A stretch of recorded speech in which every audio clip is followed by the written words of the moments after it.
I'm Helen Mcarthy.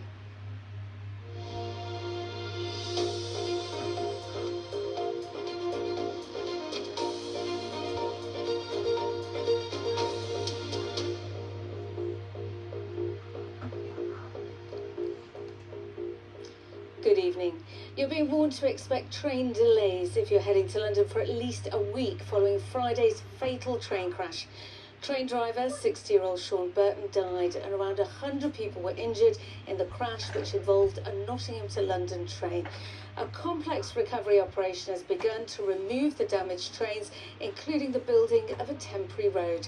Steve Beach reports. A fatal crash that paralysed one of the UK's busiest rail routes.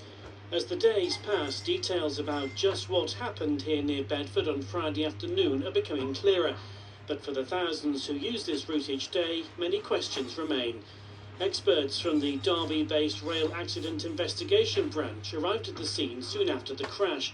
They'll scrutinise why an East Midlands railway train from Corby to London ploughed into the back of another EMR train from Nottingham, one of the company's new bi-mode trains which have experienced teething troubles. A full investigation can take up to a year, even for minor incidents, because there's a lot of data to examine. I would suspect that if there's something reasonably clear, we might hear sooner than that, even if it is only a very vague indication, because people need reassurance. Many of our MPs use the Midland Main Line to travel to Westminster. They too want reassurances that the railways remain safe. I know that there are investigations in place to make sure that we can find out what's happening. It would be wrong to speculate. I also know that there will be constituents anxious to know what's happening with the railway line. So the Transport Minister and Secretary of State, will keep making sure that everybody's updated. Network Rail, which looks after the tracks and signals, says it expects disruption until next weekend. Work to remove the trains and clear the line is now underway. In the meantime, passengers from the East Midlands travelling to London are being told to take alternative routes and expect longer journey times. Steve Beach, BBC East Midlands Today. Next, thousands of families will learn the findings of a 4-year investigation into Nottingham's maternity failings in the next few days.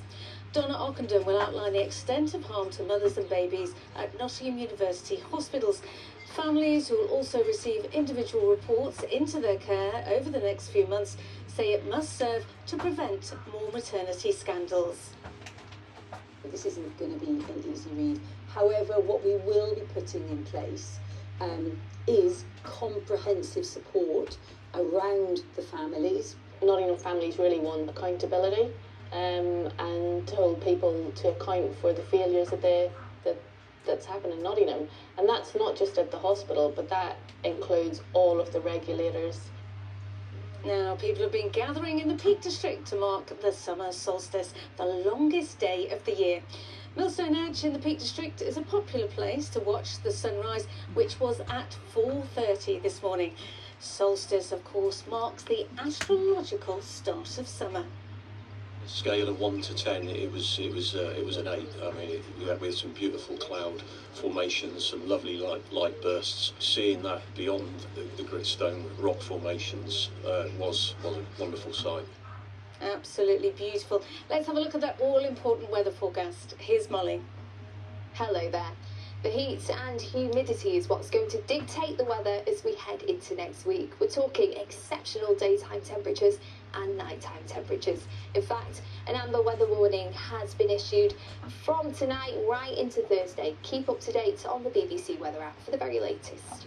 This is how it's looking tonight. You've seen lengthy clear spells further south, a bit more cloud further east. We should stay dry overnight. In terms of how it will feel, a bit warmer than last night, lows of around 13 degrees Celsius. We've got some very warm nights on the way this week. We should start the day with plenty of sunshine, feeling quite hot and humid at times, and then clouding over from the west. We could see the odd shower in places. You'll be unlucky though. Highs of around 28 degrees Celsius, and then really quite remarkable temperatures as we head into next week. Wherever you are, I hope you're staying cool. That's it from the late team. Owen will be here with your morning update from 6:30 tomorrow morning. In the meantime, have a good evening.